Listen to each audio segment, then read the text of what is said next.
So again, just trying to get the blood flowing, and you do this basically not to exhaustion, just to when you start feeling it. Just when you start feeling the burn, and then you're going to do an isometric hold. So you push up. So that's abs to quads, right? Priming quad power, synchronization with the abs, and then an isometric hold, right? So that you get the most benefit with the least impact there. And so we start with the medicine ball, then we're on to resistance bands, and then we're back onto the ball. Let's see what we got with the ball here. So we're doing some crossover dribbles, a little bit of open hip mechanics, a little bit, right? And we're crossing over right to left foot to left foot, with a little bit of 3 count in between, so fast feet in between, right? And then we're going to progress probably from there on the ball to a gambetta, which means the ball's going to move side to side rather than just a crossover, rather than just switching feet, which is the ball side to side. Probably back to the quad priming sets, resistance band, right? So there we go. Again, low resistance, high reps. Get the muscles used to pumping blood to help your heart. And then the hold, right? So you're maxing out the effort. That's like sprinting without sprinting, right? You're maxing out the effort and priming the body to give effort, right? To hold and release tension. So working on quad power, firing the quads against resistance, and then hold. Just so they burn. When it stops burning, right?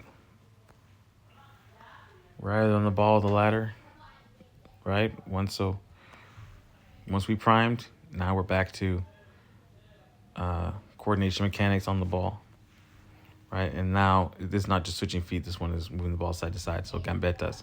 This is how you finish the dribble, right? And so you can see the effect that priming has already because of the resistance, right? And so the next set is going to be, let's see where we are. Oh, we're on break here. All right, so we're on break. And they're back. And where are we? Oh, so we're on the bands, right? So, again, more priming, this time with the K-band, right? Resistance band, you're pushing against the knees, collapsing the quads onto the quads, right? Still ball the feet. You're standing straight up.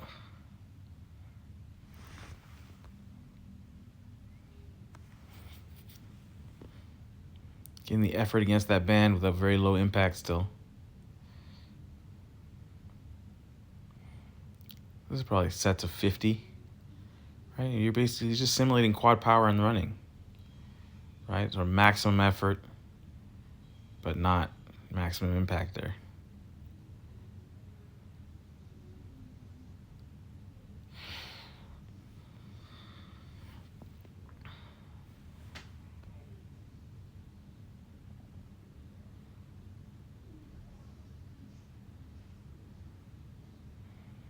So again, this is anaerobic, right? It's like weightlifting. Even the running parts are anaerobic. So it's ball the feet. The reload is not a push off. It's using the reflex to reload. And so it's about managing heart rate, generating power, and managing heart rate. Managing heart rate several ways. One is core stability. Another way to manage the heart rate is making the muscles efficient. And then the coordination and mechanics are designed not to spike the heart rate. Right? Then we just got to start moving into not just sort of physiological stuff like heart rate management, but now technical stuff. So that last set on the ladder was closed hip mechanics. That's a tightrope. So now you're placing your feet in line. And as you place your feet in line, right, your hips are closed. You're disguising your dribble mechanics. And here you translate that inline mechanic that we saw on the ladder, the tightrope mechanic, into a pass so that you can run and smoothly pass or smoothly scoop and push the ball, or smoothly scoop the ball to the side. So we're just running through the ball with closed hip mechanics.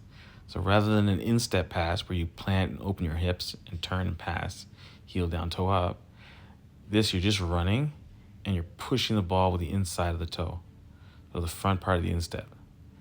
And you're running with your hips closed so it's smooth and progressing through the ball. So we're saying here, don't open your hips and do the instep, because then you have to unwind that to start running again.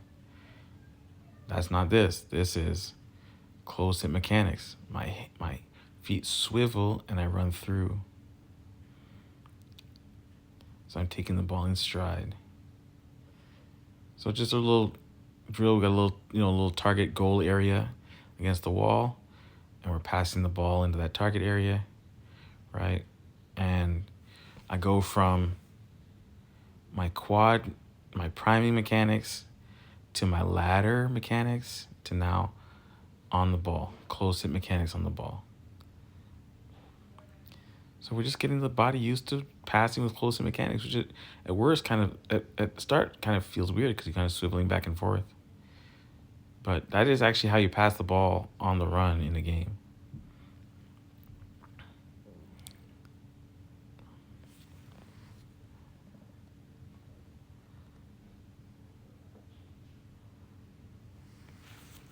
Again, it's not with the instep, so Bielsa kind of tells you most difficult passes, you're not opening your hip and delivering an instep ball. You're driving it with the toe or driving it with the knuckles, as you see here, or you're scooping and pushing with the toe or flicking with the toes. Anything that's difficult in soccer, you're doing with your toes, not the instep.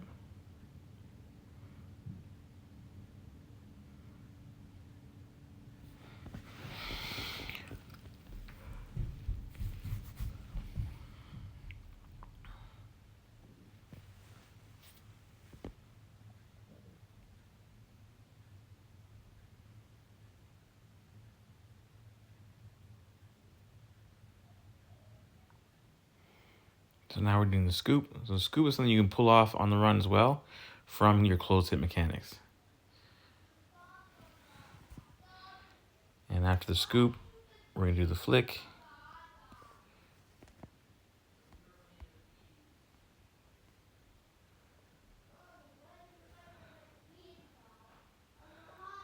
So again, practice your approach, closed hips, and you scoop with a toe. Feet in line so that you run through it. So we probably don't want to have them rocking backwards, right? Trying to get them to run through. Something you should be able to do on the run.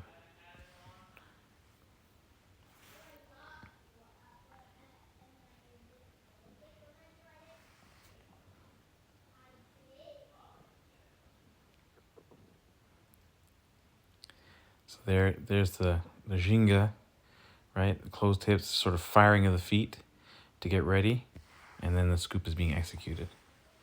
Right? So 2-3 quick steps off the ball, and then a scoop.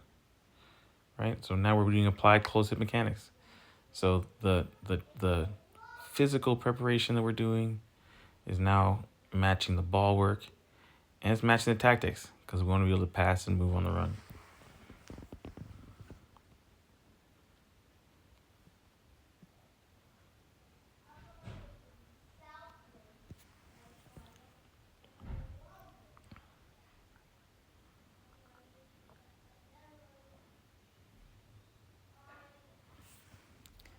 So now we're doing the flick. Gotta just get them to stand sideways and flick against the wall. Right? Again, anything that's difficult. Scoops, flicks, through balls, driven balls, with the toes of the knuckles. Make sure you do everything left and right.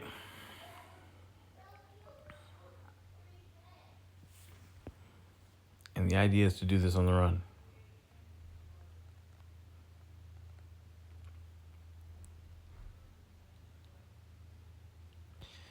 All right, so we're back on the ladder now.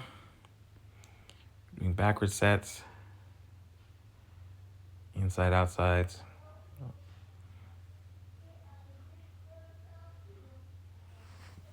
Step in, step out as you're going backwards. Fluid on the outside, or tough on the outside, jammed on the outside, hard on the outside, fluid in the middle.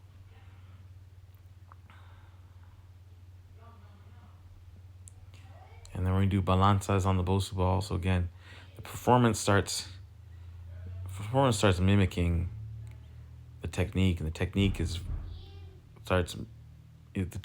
driven by the tactics, right? Like, so we're basically building here based on the tactical requirements of the game, but building from the physical drills.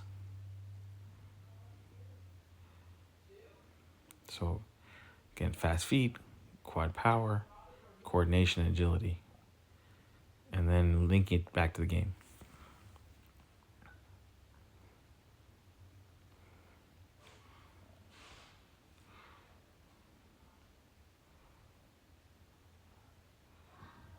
Same set.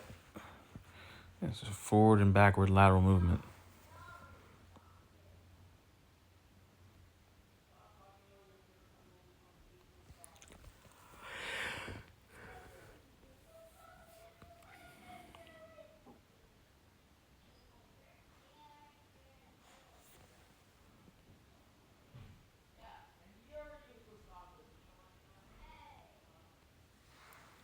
On the ball, la balanza. That's what we've just been training. Up, down, switch feet, push the outside of the toes. Up on the toe, down the other side, ball the feet, right? Make it look like athletic performance. The arms are going, head is up, tip of the toes controlling is. Right? We're just recreating what was just done on the ball and the ladder. We were just recreating what was done on the Bosu ball, recreating what was just done on the ladder, recreating that with the soccer ball.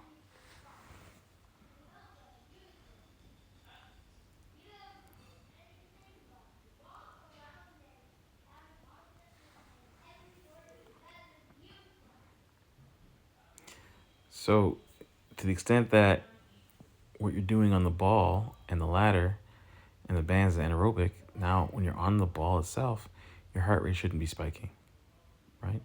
That's anaerobic as well.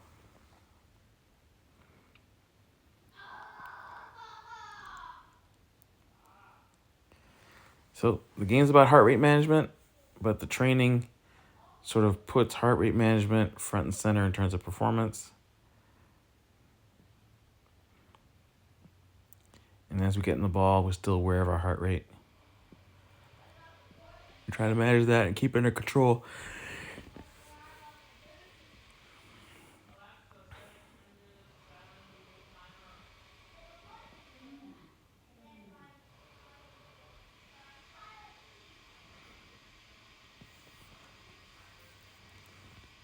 Anyway, we'll post this on the podcast and go from there. Thanks, everybody.